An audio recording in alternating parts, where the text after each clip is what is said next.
Nutitelefoni aku kestvuse pikendamine on muutunud tänapäeva kiires elustiilis äärmiselt oluliseks. Üks lihtsamaid viise aku säästmiseks on ekraani heleduse vähendamine, mis võib märkimisväärselt pikendada aku tööaega.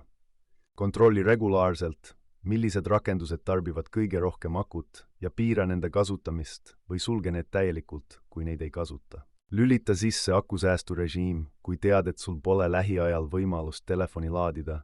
See piirab taustaprotsesse ja värskendusi. Sulge kõik taustal töötavad rakendused, kuna need võivad jätkuvalt energiat tarbida, isegi siis, kui sa neid aktiivselt ei kasuta.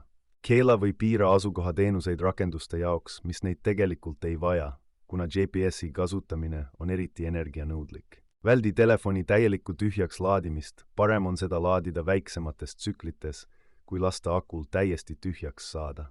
Lülita välja Wi-Fi ja Bluetooth, kui neid aktiivselt ei kasuta, kuna need funktsioonid otsivad pidevalt ühendusi ja tarbivad energiat. Kasuta tumerežiimi oma rakenduste ja telefoni üldises kasutajaliideses, eriti OLED või AMOLED ekraaniga telefonides, kus see võib oluliselt akut säästa.